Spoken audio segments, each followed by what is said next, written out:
안녕하세요. 오만사입니다. 오늘의 주제는 동서 갈등 사연으로 유산한 나에게 축하한다고 꽃다발 들고 병문안 온 형님네 부부 천벌받다란 내용입니다. 오늘의 사연 시작하겠습니다. 제 남편은 위로 형이 한 분 계시고 아래로는 막내 여동생이 있습니다. 형님은 전업주부이시고 저는 모두가 알만한 공기업체에 다니는 직장인입니다. 그리고 남편은 약사입니다. 남편과는 고등학교 때부터 친구로 오랜 동안 지내오다 연인 사이가 되었습니다. 동갑내기 부부이죠. 그래서 저희 친정 부모님은 남편에 대해 잘 알고 있었고 시부모님도 저에 대해 익히 알고 지내서 결혼 전에도 자주 시부모님 뵈러 시댁에 가곤 했었습니다. 그리고 남편과 사귀면서도 시부모님과 함께 서너 번 정도 여행을 가기도 했어요. 남편은 아들이지만 딸처럼 시부모님께 살갑게 대했어요. 저도 시부모님을 오랫동안 봐온지라 여행을 가도 크게 불편하거나 하진 않았습니다. 시부모님도 마찬가지였고요. 형님이 결혼하기 전부터 시부모님을 알고 지냈던 터라 시댁을 가도 늘 편안합니다. 특히 시아버지는 저를 딸처럼 예뻐해 주십니다. 신의가 있긴 하지만 남자애들처럼 애교도 없고 무뚝뚝한 편이고 아주버니도 말수도 적고 공반답시고 시부모님과 많이 떨어져 있는 데다가 시부모님과 함께한 시간이 별로 없어서 만나면 대면대면한 것이 어색하다고 하셨어요. 아주버니와 함께 있으면 입에 자크를 단 것처럼 입을 꼭 다물고 말을 하지 않으니 내가 나 키운 자식이 맞나? 하고 한 번씩 쳐다보기도 한다고 하셨습니다. 반면에 남편은 그야말로 립 서비스가 좋은 아들이라고 하셨어요. 세상에도 없는 우리 엄마 아빠, 사랑하는 울 엄빠. 시부모님과 남편이 나란히 앉아서 무슨 얘기가 그리 많은지 모르게 이야기꽃을 피우고 웃고 떠듭니다. 반면에 아주버니는 시부모님을 자주 보지는 않은 편이어서인지 어쩌다 시부모님을 뵈면 꼭 필요한 말만 하고 꽂아놓은 보릿자루 마냥 덩그러니 앉아서 시부모님이 던지는 질문에도 별 성의 없이 단답형 대답만 짧게 합니다. 그래서 시어머니는 아주버니를 대하기가 어려워하셨고 사소한 일이든 큰일이든 일이 생길 때마다 남편만 부르십니다. 남편도 곧잘 시부모님의 일이라면 당연 달려오곤 했어요. 아주버니가 결혼하게 되자 더욱더 큰아들 얼굴 보기가 힘들어졌다고 하셨어요. 형님은 결혼하면서부터 그 좋은 직장을 그만두고 전업주부로만 사셨어요. 아주버니와는 같은 직장이어서 불편하다는 이유 아닌 이유 때문이었어요. 그냥 그만두고 싶어서 그런 것 같았습니다.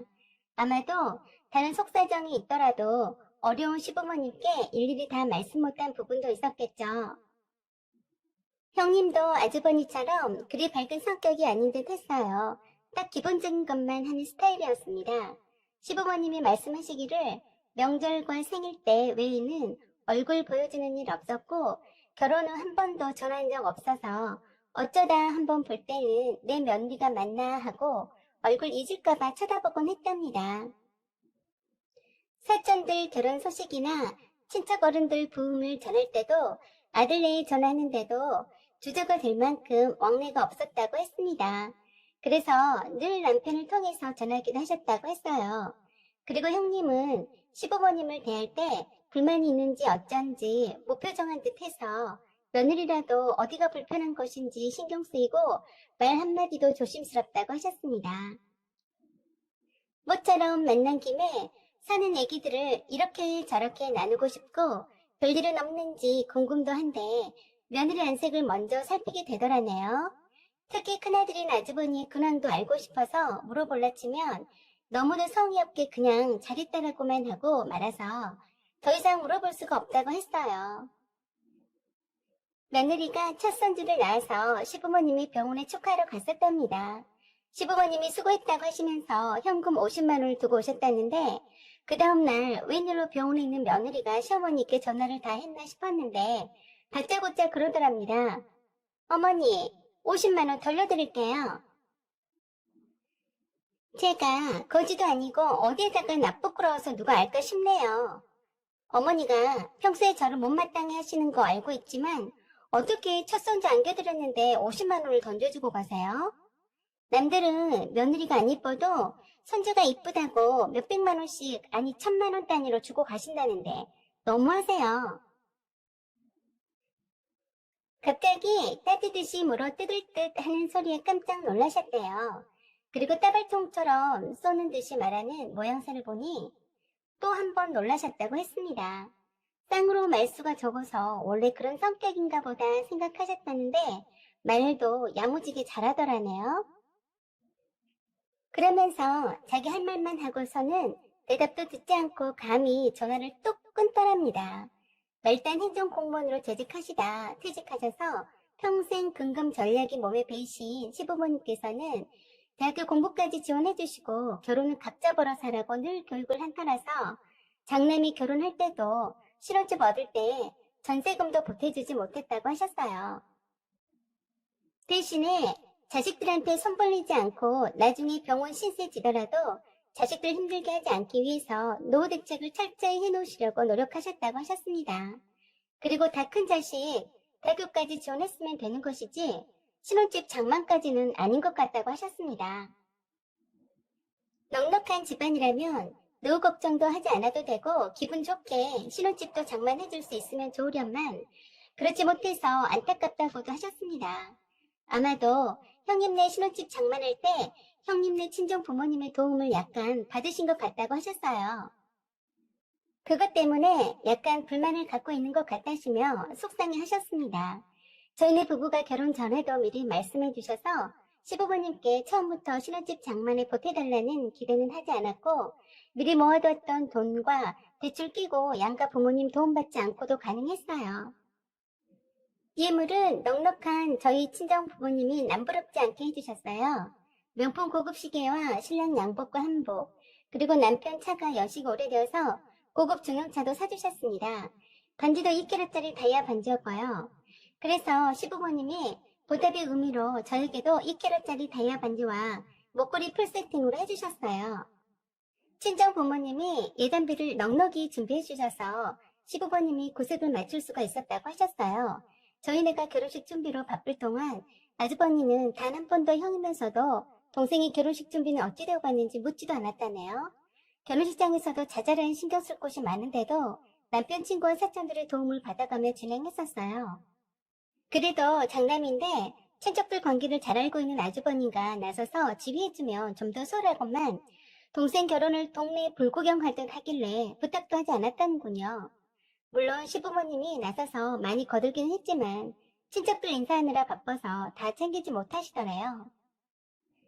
제가 신부 대기실에 있는데 손님 맞이해야 할 신랑이 보이지 않아서 친구한테 시켜서 신랑 좀 찾아보라 했더니 예복 입은 채로 음료수 박스 들고 나르고 있더라네요.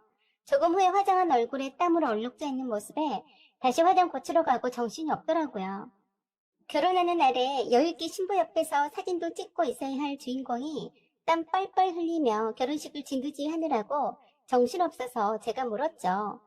아주버니는 어디에 계시는데 신랑이 나서서 다 하고 그래? 하고 말했더니 뒷짐만 지고 아무것도 도와주지 않는다고 했습니다. 신부 대기실에서 보니 정말 할 일 없이 뒷짐만 지고 이리저리 무료하게 돌아다니고 있더라고요.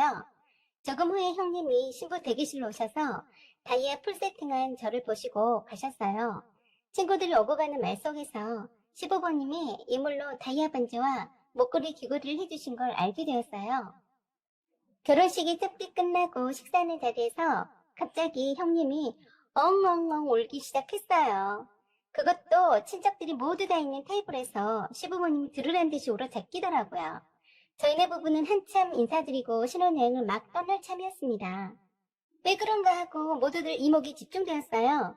형님 옆에서 다독이던 친척 어른분이 그냥 모른 척하고 떠나라고 하셔서 나중에 알게 되었는데 시부모님이 예물로 다이아 반지 풀세트 해주신 걸 알고서 차별한다고 서럽다고 우셨다고 해서 깜짝 놀랐습니다.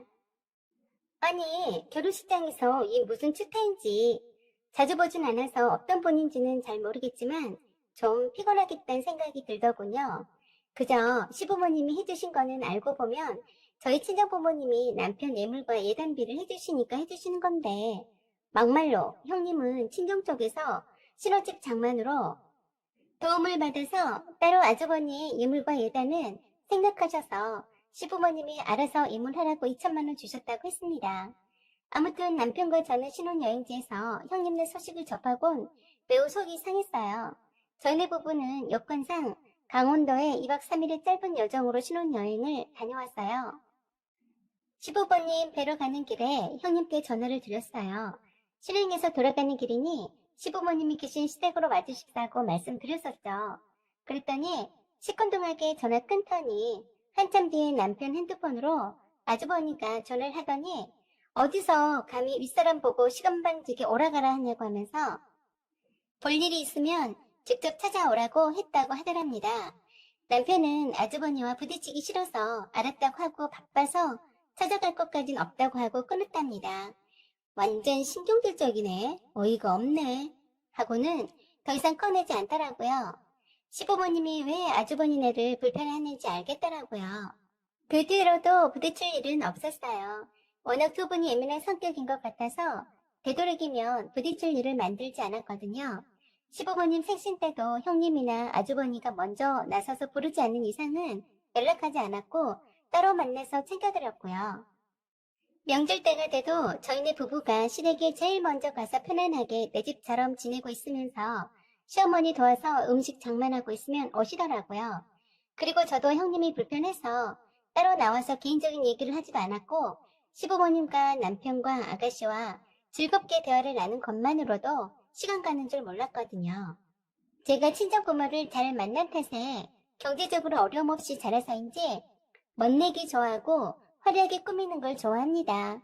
평상시에도 주말에 시간 되면 아가씨와 시어머니 모시고 네일 아트 샵에 가서 손톱 발톱 손질까지 함께 하면서 하루를 보내기도 했어요. 형님은 따로 만나서 친해져 볼까도 했지만 또 오라가라 한다고 할까 봐서 겁나더라고요. 괜시리 잘못했다가 책 잡힐까봐 걱정도 됐었고요. 그러다가 제가 임신을 하게 되었어요. 시부모님께서는 기뻐하시고는 잘 낳으면 키워주시겠다고 하셨어요. 그런데 임신 6개월쯤에 아래로 심하게 몽침이 잦아져서 병원에 입원하게 되었는데 결국은 자궁무력증으로 유산을 하게 되었어요. 첫 임신이라 철없이 다니다가 부주의했다는 자책감이 들어 좀 힘들더군요. 기뻐하시던 시부모님도 실망이 크셨지만 기운 내라며 위로해주시고 가셨어요. 그런데 시누이가 아주버니한테 연락한 모양이었어요. 입원해 있는 병실에 남편과 함께 있는데 형님네 부부가 꽃다발을 하나를 안고서 병문안 왔습니다. 우울해 있는 병실 분위기와는 다르게 아주 밝은 모습으로 와서 꽃을 건네려고 하시더군요. 형님이 저더러 동서 축하해. 아기 낳느라 고생했네. 하는 겁니다. 순간 저는 제 귀를 의심했네요. 아무것도 모르는 것처럼 아이끼는 딸이야 아들이야 하더라고요. 그 말을 듣자 저는 눈물이 왈칵 쏟아졌어요. 6개월이면 많이 컸을 텐데 단순히 거의 다 키운 아기가 죽었으니 마음이 찢어졌네요. 남편이 꽃다발 들고 있는 형님네 부부를 끌고 바깥으로 나갔습니다. 제가 제 딸이 나온 줄 알고 축하해주러 온 거라고 생각했었습니다.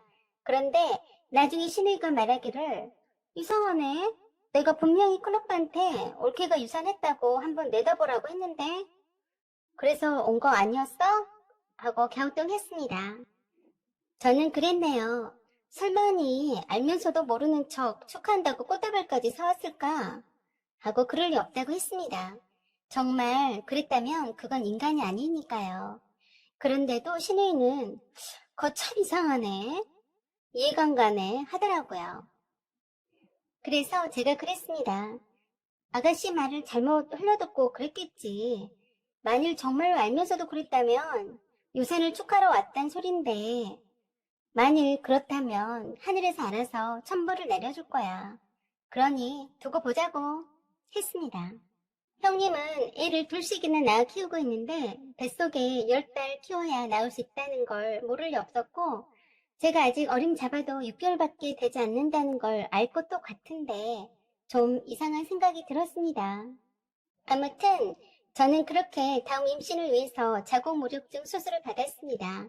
그런 지 몇 달 후에 형님의 셋째 임신 소식이 들려왔습니다. 첫째와 둘째 모두 딸이어서 아들을 바라고 셋째를 가지셨다고 했어요. 그런 후 10달이 지나서 원하시는 아들을 낳으셨어요. 기다리던 아들이라서인지 무척이나 기뻐하셨고 저희도 축하를 해주었습니다. 아기 100일 잔치도 집으로 식구들을 초대할 만큼 형님네 부부의 셋째 아들 사랑은 대단하셨어요. 그런데 아기가 4개월 되던 즈음에 형님은 베이비시터를 한나절 고용하고서 바깥일을 하려고 했습니다. 그 베이비시터는 같은 교회 집사님이신데 아기 봐주는 경력도 있고 해서 믿고 맡기셨다고 했어요. 2달쯤에 갑자기 아기가 경기를 일으키고 쭉 뻗었다고 연락이 왔더랬습니다. 지극히 정상이던 겨우 6개월밖에 되지 않던 아기가 간이 너무 손상돼서 살 수 없다고 했답니다. 아스피린 과다 복용으로 의심된다고 했다네요. 아니면 감기약을 과다 복용했던 것으로 추정된다고 의사의 소견을 밝히더랍니다. 그렇게 형님네 6개월밖에 안 된 아기는 병원에 일주일 만에 하늘나라로 갔습니다. 베이비시터인 교회 집사는 사람이 엄청 좋아 보이는 아주머니였는데 감기 때문에 병원에 간 건 사실이지만 조제 한 대로 먹였다고 했고 조제해준 약국에 가서 조사를 했지만 자기네들 아무 문제 없이 정량대로 했다고 주장하더랍니다. 물론 병원 처방 전에도 아무 이상이 없었다고 했어요. 남편이 약사이기 때문에 약국에서 조제해준 약의 정량도 정확했었다고 했습니다. 그렇다면 베이비시터가 아기에게 약을 많이 먹였다는 결론인데 의심만 갈 뿐이지 증거를 찾을 수 없었답니다. 그 베이비시터도 교회에서 10만 있던 사람이라 뚜렷한 증거도 없이 마냥 의심만 할 수 없었다네요. 막연히 약을 많이 먹은 게 아닐까? 어쨌든 아기를 잘못 돌본 건 사실이라서 원망을 했답니다. 형님네 부부는 하늘이 무너질 듯이 아기 잃은 슬픔에 가슴 찢어지는 고통을 맛봤다고 합니다. 저희네 부부도 그 고통을 이해할 수 있습니다. 저도 이렇게 아기가 갑작스럽게 죽었다고 하니 믿겨지지가 않고 충격인데 형님은 얼마나 힘드실까요? 아무도 들어오지 못하게 하고 아기를 안고 한나절을 보냈어요. 제가 들어가서 형님한테 이제 하늘나라로 잘 보내주자고 했고 죄짓지 않은 순전한 아기이니 꼭 행복한 하늘나라로 천사가 데리고 갈 것이라고 위로했습니다. 저도 그런 심정으로 아기를 하늘나라로 보냈어요. 하고 말씀드렸어요. 그랬더니 통곡을 하시면서 모두 다 내 죄다. 내가 죄가 많아서 아기가 죽은 거야. 하고 큰 소리로 외치면서 우셨습니다. 그리고는 갑자기 저에게 미안하고 잘못했다고 말하면서 동서한테 지은 죄를 우리 아이가 대신 받았다고 엉엉 우셨습니다. 저는 그런 말씀 하지 말라고 하면서 함께 얼싸안고 울었습니다. 오히려 제가 더 미안해요, 형님. 천벌을 받을 거라고 저주를 해서 그런 것이 아닌가 싶어서 정말 미안합니다. 하고 속으로 되뇌었습니다. 그 뒤로 저는 가엾은 형님을 친언니처럼 잘 따르고 시부모님이나 아가씨에게 하는 것처럼 잘 해야겠다고 생각했어요. 그런 저를 형님도 잘 받아주셨고 서로 따뜻하게 위해주는 한 가족이 되었습니다. 그러면서 점차 남편과 아주버니 사이에도 있었던 벽도 허물어지더군요. 서로 가졌던 오해와 불신도 점차 사라지는 느낌이었고 점차로 시부모님도 형님과 아주버니에게도 따뜻한 말을 건네시면서 사이가 많이 가까워지는 듯 보여서 참 보기가 좋습니다. 사연은 여기까지입니다. 여러분의 생각과 비슷한 경험 있으시면 말씀 나눠주세요. 그리고 구독과 좋아요, 알림 설정 부탁드립니다. 사연 제보도 기다립니다. 지금까지 시청해주셔서 감사드립니다. 좋은 날 되세요.